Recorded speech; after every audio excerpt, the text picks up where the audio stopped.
바로 모세였다는 거죠. 우리는 하나님께서 저와 여러분을 하나님의 자녀 삼으시면서 늘 주의를 통해서 말씀을 듣고 하나님의 성경을 읽게 하는 이유는 하나님의 진리를 우리가 모세와 같이 소중하게 여기고 그 말씀을 귀하게 여겨서 그 말씀을 믿을 때에 이제 우리의 인생엔 남은 40년 동안 모세를 통해서 펼쳐가시는 하나님의 거룩한 진리의 파노라마가 이제 우리에게 있어서 크게 역사할 때가 옵니다. 믿음은 하나님의 말씀을 얼마큼 귀하게 여깁니다. 오늘 그래서 그 귀한 그 말씀의 부분 중에 오늘 10계명 중에 5번째 신명기 5장 16절의 말씀에서 너는 네 하나님 여호와께서 명령한 대로 내 부모를 공경하라. 이것이 오늘 부모에 대한 하나님의 말씀의 선포가 있습니다. 하나님은 1계명부터 4계명까지는 하나님에 관하여 주신 계명입니다. 하나님은 하나님만을 섬기고 하나님의 이름을 망령되이 이름을 사용하지 않기를 바라고 여호와 하나님만을 위해서 그 마음속에 어떤 형상도 만들지 말고 오직 믿음으로 살아가야 하면서 4번째가 안식일을 지켜라. 그리고 5번째가 내 부모를 공경하라.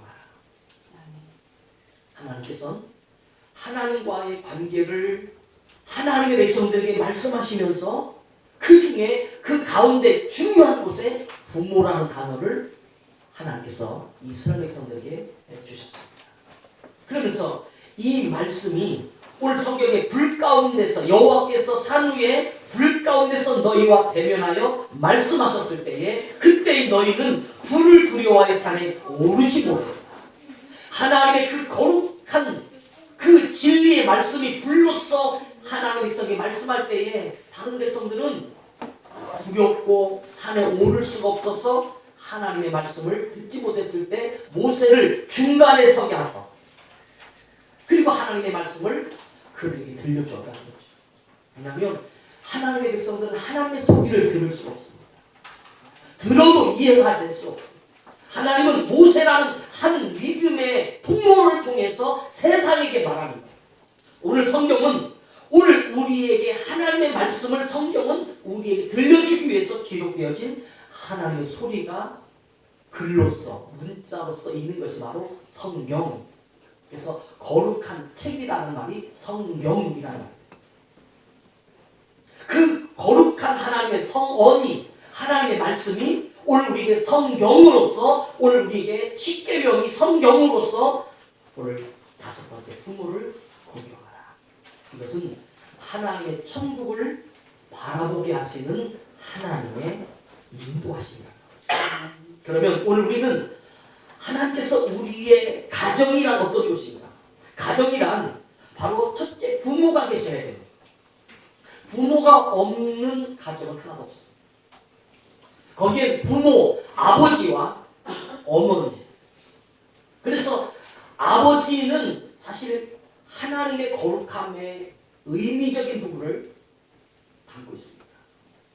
하나님은 아버지 의미는 하나님의 영역, 하나님의 거룩하심, 그 의미로서 아버지와 어머니, 그 남자로부터 여자를 하나님께서 창조해내셨는데 그 어머니는 같은 한 몸에서 나온 또 다른 모습인 어머니가 하나 되어져서 하나의 가정이 만들어집니다. 하나님은 아담만을 만들지 않으시고 그의 아내 하와를 그의 갈비뼈, 아담의 갈비뼈를 통해서 가정을 만드실 때 이 가정의 의미는 부모를 만들겠다는 거예요. 어린아이가 아니라 부모를 만들겠다는 거예요. 그래서 하나님은 아담에게 주신 그 말씀이 뭐냐면 우리 창세기 2장 24절의 말씀 한번 우리 한번 찾아보겠습니다. 창세기 2장 24절.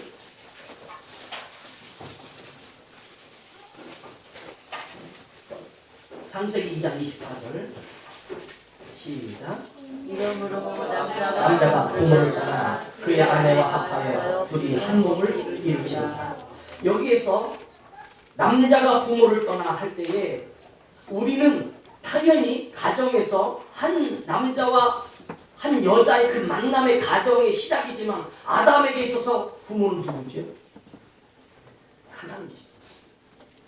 오늘 하나님은 아담과 하와의 그 삶을 통해서 그 부모를 떠나서 하나님의 편이 아닌 이제 아담과 하와는 둘이 하나가 되어져서 아내와 합하여 둘이 하나의 몸을 이루라. 이것이 바로 하나님이 만드신 가정인 겁니다. 우리는 한 가정에 부모를 만들어 주시는 거예요. 이제 이 땅에 있을 믿음의 가정들은 부모라는 이 의미적인 단어, 똑같은 명사지만 남자와 여자라는 명사와 부모라는 명사는 똑같은 단어입니다. 남자가 부모를 떠나서 그의 여자, 아내와 합하여서 하나가 되면 둘은 또 뭐가 돼요? 부모가 되는 거예요. 우리는 하나님은 우리에게 뭘 말씀하느냐? 하나의 가정은 천국인데 우리의 부모는 하나님. 그 하나님을 우리에게 계속 가르치시기 위해서 하나님께서 이 세상에 주신 축복의 전통이 뭐냐? 결혼이라는 거예요. 이 결혼에는 아버지 될 남자와 어머니 될 여자가 한 몸을 이루는 것. 그래서 한 가정에 부모가 있는 것. 시작인 거예요. 성경은 항상 너의 시작을 귀하게 여겨라. 믿음의 첫사랑, 구원의 복음의 첫 출발, 우리의 창조자 되신 그 하나님, 우리 가정의 소중함은 우리 가정엔 부모님이 계시다는 거예요. 그래서 네 부모를 공경하라. 하나님은 아담으로 하여금 하와로 하여금 하나님을 공경하고, 그리고 그 자녀는 또다시 그 아담과 하와를 공경하고, 또 그의 자손들은 또다시 그의 부모를 공경함으로 결국은 누구에까지? 하나님까지 나아가는 신앙을 연결시켜 주시기 위해서 하나님은 가정을 만드십니다. 남자가 부모를 떠나 그의 아내와 합하여 둘이 한 몸을 이룰지라. 여러분, 하나의 몸이 될 때는 사랑이 없이는 하나가 될 수 없어요.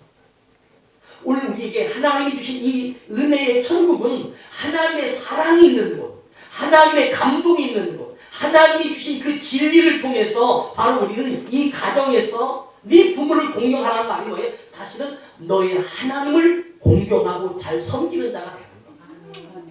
오늘 여러분 위에는 부모님이 계시고 그 부모님 위에 또 부모님이 계시는데 우리는 최고의 우이신 하나님으로부터 오늘 가까이 있는 내 부모에게까지 공경할 수 있는 그 믿음의 질서, 그 믿음의 태도가 우리 성도의 삶이어야 된다.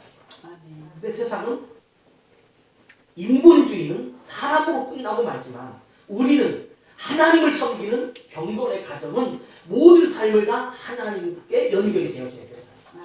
신본주의는 하나님과 우리와의 관계, 그 하나님이 나에게 사랑을 주시고 그 하나님이 우리가 합하여서 하나가 되게 하는 것. 그래서 교회와 성도와 하나님께서 하나가 되는 이 위대한 역사는 바로 이 가정을 통해서 하나님이 하시는 겁니다.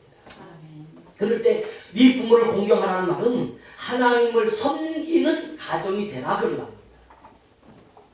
오늘 우리에게 주신 십계명에서 5번째 계명, 네 부모를 공경하라는 말은 이제 너의 가정은 하나님을 섬기는, 그래서 하늘은 큰 천국이고 땅은 작은 천국입니다.